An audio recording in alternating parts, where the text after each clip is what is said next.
Robbie, you wrote, every star in the universe is a call to adventure, every planet an opportunity for discovery. And to me, that just says that the galaxy is a blank slate and that you can write on it anything that you want to. Like, there are no guardrails, specifically in the world of Trek. Is that the right interpretation? Is that how you feel as a writer? I was writing from the fact that I'm a blank slate. That came from a conversation with all of our attorney at law, Heather Antos. We were just talking about what Star Trek kind of means to us internally, what it means to do like an Adventure of the Week style story, whether it's original series or TNG or whatever. And that just felt like a way when we were talking about how to open up the book. Star Trek: Strange New Worlds coming soon. I don't know. My attorney's not here. I don't know details. It felt like a good way to kind of set the table of the type of stories that we really enjoyed from Star Trek. Anybody else want to talk about having no guardrails in the Star Trek universe? I think my interpretation of it is that, and it's something I've said many times, is that I feel like Star Trek has been around for so long and done so many different things that it's become a medium of its own. Yeah. It's not, it's legal drama, it's medical drama, it's farce, it's comedy, it's horror, it can be anything. Yeah. And I love that about it. It does feel like you have sort of a blank slate because you can fit any kind of story within the framework of Trek. To that end, though, when you hear 30 years of Voyager, is that stressful or? Yes. But a unique level of stress. How do you guys embrace that stress and funnel it into your storytelling? Well, I think because we approach, like, as fans, we are fans of all of Star Trek, and so when we're given this kind of fun challenge where it's like, we're writing a story about Voyager, it's been 30 years, you have to also be welcoming to everyone coming in. So you have to sum up all of Voyager in a very short amount of time and then kick off the story and all the characters. And yeah, it's a lot. Staying in your realm, I want to ask how the power of the word home is going to be explored for your story and your characters. I think in two ways. Of course, there's the surface, we need to get home. It's been their whole point of the show, right, is we need to get these people back home. It's Janeway's entire mission. Yeah. But I think in another way that, especially, I mean, I think this is true of all Star Trek casts, but especially on Voyager, they're each other's home together, that family they have together. And so there is a little bit of melancholy to it because you don't know what's going to happen after this. They're probably going to get different assignments. They're going to split up, right? They're not going to be the same crew on the same ship. And so there's a finality to that is, it undercuts things a little bit. They're so happy to get home, but it also means possibly losing the people they've been with. Sure, right. There's a lot of layers to that to peel back. Christopher, I got a chance to speak with Heather about a month ago. She was talking about red shirts and saying that was one of the earliest ideas that she had when she was given Star Trek. Yes. How did it evolve then as it got closer and closer to going into production, the story? It was also, so Heather had this idea right when she was taking over the license at IDW, and then I also had the idea a few years later. She couldn't do that book right out of the gate, right? We had to establish credibility and trust with Paramount and all of that, which she did, to great acclaim, especially with these two guys in our cavalcade of artists that work on the flagship title. Yeah. But yeah, it was something that I think I was 2/3 of the way through Defiant, and it was something that I was just thought of as something that could be really fun in the Star Trek universe, something that was unexplored. And I wanted to write something set in the TOS era. That's just where I kind of like live and breathe from Trek at the beginning.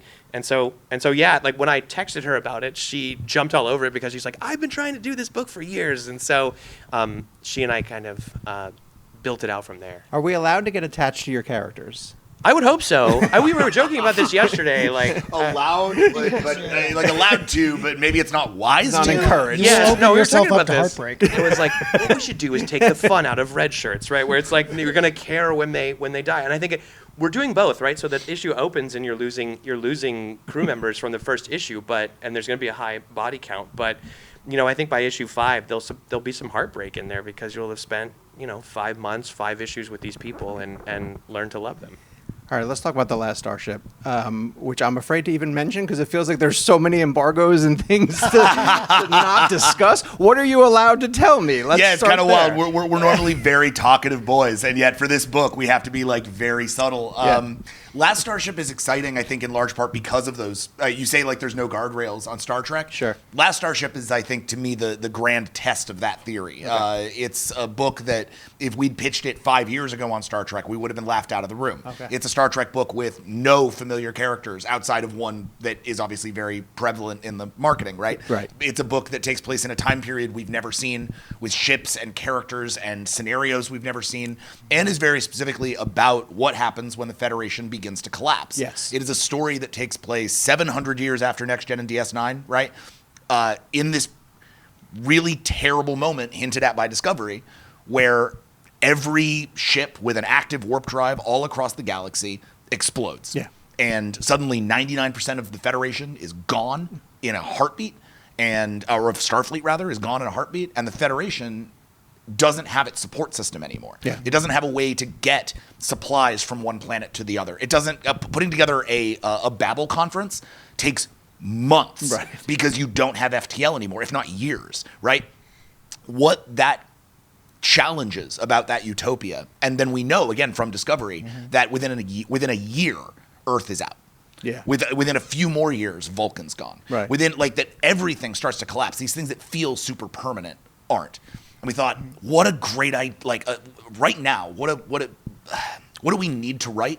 And we really needed to write a story about what it was like to watch institutions begin to fail, Yeah. and focus on the people that have to become those institutions, that have to keep them in their heart, that have to hold them even as the world falls apart. Right. And I think your idea of there's no guardrails in Trek, there's kind of one guardrail, and that is the hope and optimism of the future. Yeah, sure. Right. And so, in a sense, we are breaking through that one guardrail because the future is burning. And now it's about how you hold on to that, even though everything that you've believed in, that those guardrails of hope are crumbling. And now the guardrail needs to be you. Yeah. There's How does Star Trek sustain in a hopeless environment? I will tease this. There's a story beat in your guys' first issue that duped me, where I was like, "Oh, things are going to work out really well." Oh my gosh, look at this! They've actually achieved so, and then boom, it's gone. There's a rug pull that just gets you. So I think the book, it was really important to me that the book opens on this beat of something really beautiful that I think fans of Star Trek all the way back to TOS, Yeah. and certainly now with Strange New Worlds, because it's a very direct connect to the way that Strange New Worlds treats the Gorn. Yeah. Something that we've waited to see for 60 years of Star Trek. Yeah. And we wanted to give you that moment. And then, having achieved that, all right, great. We've gotten to achieved peace. We've We have- achieved the height of the Federation's ability to be what it is. Right. And now let's take that away. And now let's see what happens as that starts. We use a metaphor a lot that the Last Starship is like trying to hold a glass pane up, and the glass pane is shattering, and you're trying to keep all the pieces of glass from falling, but you only have your hands. Yeah. So you're going to start cutting, and you're going to start bleeding, and it's going to get bad. And you got to wonder, how long can you hold that pane of glass up? Stresses me out. So Yeah, that's the point. The point of it is to be a book that is not a book for just, a Star Trek fan. Yeah. It is a book for anyone who is looking out at this world and saying, how do we keep our world together? Well, that's why I'm going to come back around to Robbie and talk about Strange New Worlds, which, as I talk to casual Trek fans, this is a show that's pulling people in. This is a show that, for whatever reason, the iteration of this team really connects with people. Can you talk about why you think that is the case, and how you're trying to tap into that for the stories that you're telling? I credit the team that created it. Yeah. My bosses, Akiva and Henry, as showrunners and as writers, they're diehard Trek fans. Like I consider myself a decent TOS Trek fan, but when I walked into that writers' room, I was like, I was like remedial at best. I mean, this is being handcrafted by people who genuinely love it, and I think on top of that.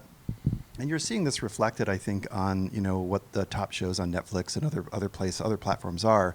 There is a craving for one and done adventures, that has a season long arc. Whether it's like classic shows like X-Files that had one and done, but there was like, what's the dude with the cigarette doing? Like that kind of, I think, storytelling, I think there's an appetite for it. Mm-hmm. And I think that they just tapped into it at the right time with the perfect piece of IP. I mean, there's a reason it's been around for almost 60 years. Yeah. And it harkens back to, that one guardrail that you mentioned, which is there's a sense of hope and optimism, that's just baked into its DNA. Yeah. I think we could all use that right now. So true. And whether or not you're doing something that's, I don't want to say political, but like a show like Andor, and a book like yours that's really trying to reflect the moment we're in and using the lens of Star Trek to do that. It's an exciting time to be a Star Trek fan. Mm-hmm. And please watch Star Trek Strange New Worlds, which is currently airing now. I didn't work on season 3, so I could just say. I mean, if you're a Star Trek fan and you're not watching Strange New Worlds, what are you doing? What rock are you What on under? earth are you doing? But to your point, I think that's why it's kind of pardon the expression, it's kind of a gateway drug for, I think, new viewers who maybe look at Star Trek as, I have to do all this math and this homework and all this. This is a way to say, hey, come on in, the water's fine. Yeah. And then, by the way, there's so much content you will never get through at all. Yeah. And so I think that's it's been a very inviting show in that regard. And hey, all these new comics as well too that people can pick up and continue the adventures. And I think that's the thing.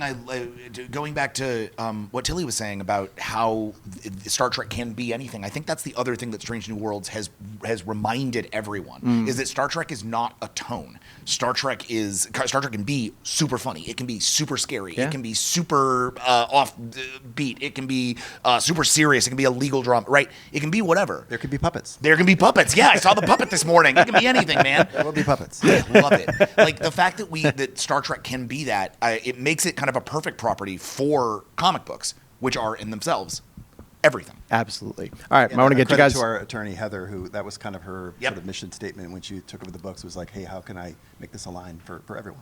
So the attorney is her nickname? Is that what we're going with? We call her Federation President Antos. I think that's great. We have in front of you guys, underneath the tables, there's 3 boxes. There's a C box, there's a B box, and an R box. Collectively, as a group, I would like for you guys to choose one of them. And inside is a gift from CBR that will power you guys through your press day. So, My goodness. yes. So do we want the comics, the books, or the resources? Yeah, exactly. Thank you. We need it's good branding. resources. Yeah, Resources? resources. Yeah. All right, let's grab do it. R. So R. grab the R box. R. It's closest to you. gonna be Right, like this R is you. the R box. That's a dang good box. Nothing And we can shall possibly get see you through inside- Comic-Con. It is Ritz Crackers. Ritz Hey, Crackers. come Deal. on. We're gonna make Good it. choice. Thank you. The Thank you so official, much. the official food of the future. Thank you. Somehow Ritz Crackers will survive. Ritz Crackers, hot. They will be around. Thank you guys. Thank you so much. Thank you very much. Cheers. Yeah.